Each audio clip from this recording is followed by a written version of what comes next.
I haven't posted a video for a while, not because of a lack of interesting hardware, but because I've moved and had yet to set up my new office. I was really itching to put together a PC that I commandeered my missus' office, which resulted in her build being a tad bit tortured as her table is tiny and not meant for PC building. But that's off topic. What we have here is a prime B450 no frills motherboard that houses a similarly quietly competent Ryzen 3600 non-X. Thankfully, now that the GPU prices have truly crashed, I'm happy that I can once again build a PC that I feel really deserves this price tag without any mental gymnastics. The fact that I bought the GPU I'll be using today at the height of the great silicon shortage notwithstanding. For the memory, I opted to go with 16GB of 3000 Mbps Corsair. I was briefly tempted to put this in a nicer motherboard with 4 slots and up the RAM to 32GB, but my goal is to make a nice gaming PC that can also do work and not the other way around. Here we see something that happens a lot more than you think, a stripped M.2 screw holder. Thankfully, I repair more than my fair share and it's dead easy. All you need to do is find a suitable case standoff and a low profile screw and away you go. Or you could be fancy and put a nice cap knot on it, but all I have is another case standoff that, while not as visually appealing, will do just fine. I was initially skeptical, but by the end of the build, I really liked the case that I used. A lot actually. It's understated, but it still has tasteful RGB, a glass side panel and plenty of ventilation. It's an aero-cooled, yes, but it's clear to see that it is very Corsair-y in its design and if not in its execution. I even decided to use it built-in fan controller, not because I really needed it as I could have run the fans off the motherboard, but because it's convenient to use them as a voltage reducer for the front intake fans. A quick squirt of good quality thermal paste later and the completely overkill Corsair H100i Pro 240mm AIO goes on. Yes, it has RGB and software control pump speed and whatnot, but the truth is that in this case it is overkill. I have no doubt that it will be inaudible, but then again 120mm AIO would have been sufficient. The reason I opted for this nonsensical upgrade is that the MSI AIO I originally wanted to install in this PC had a radiator mounted pump and that made its placement difficult. This Corsair AIO is simply more suitable for this configuration long term, even if I had to eat a few extra quid off the budget to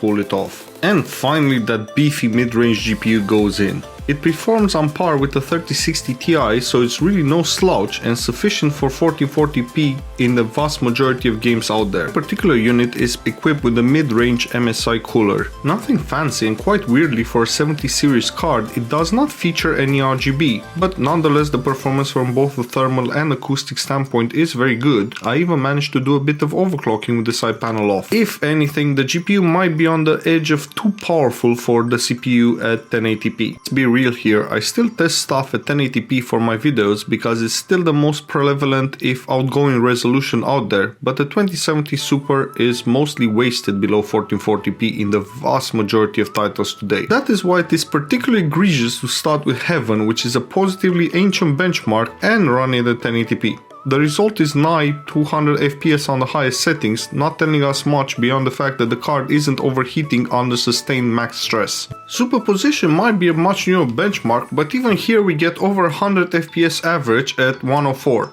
This would probably make a lot more sense at 4K, but my puny little capture card doesn't like it. Regardless, a stellar result is expected. Rocket League is completely CPU bound as expected, the GPU utilization never going above 90%. If I were to drop in a more powerful CPU or remove the bots, the average FPS will climb to over 450 and will be just as academic considering we won't get to experience it. And if this PC gets paired with a 360Hz monitor in 2022 to play Rocket League, well, I will gladly eat my hypothetical hat.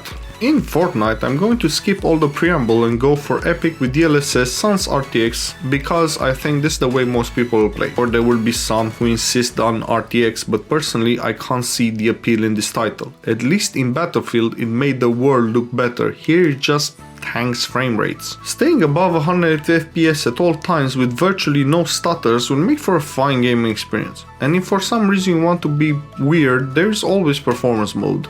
The thing about Assassin's Creed is that no matter how powerful your hardware, It's got some glaring technical limitations that stem from the fact that it's built on an ancient game engine that has seen features and upgrades grafted on to keep it relevant. The side is that it still looks amazing, the downside is that it is less than optimized, with even higher end setups topping out at around the same 80 FPS as this config.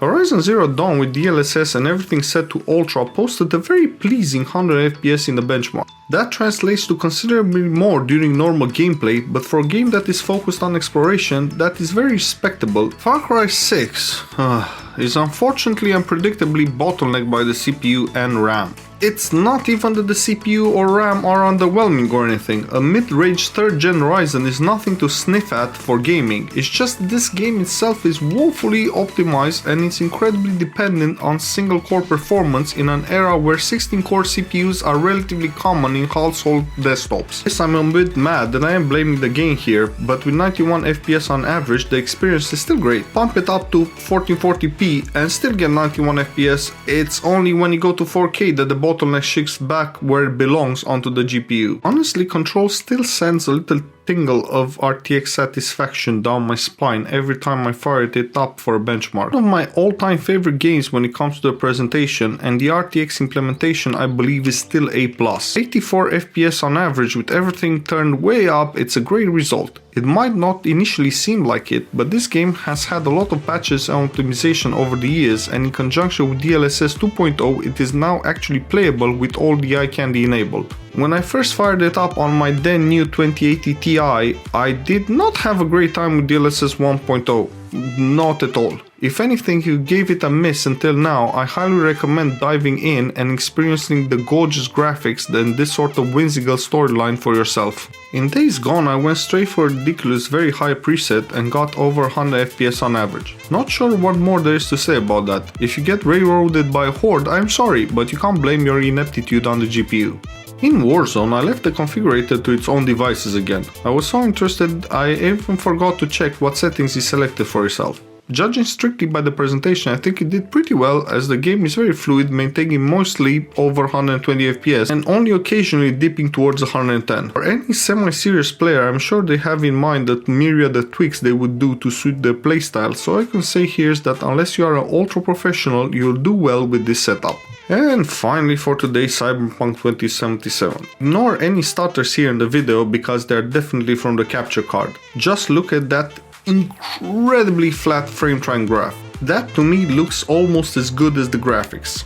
For me personally, this is the way to experience the game, with DLSS on to get us to a very playable 50 FPS, and that includes all the eye candy you can possibly have. Yes, Ray Tracing Ultra is a bit bonkers, but I think I spent just as much time looking at reflections in puddles than I did shooting the bad guys in this title. And while the bad guys in Keanu Reeves' acting are forgettable, it's the outstanding graphics that made a lasting impression on me.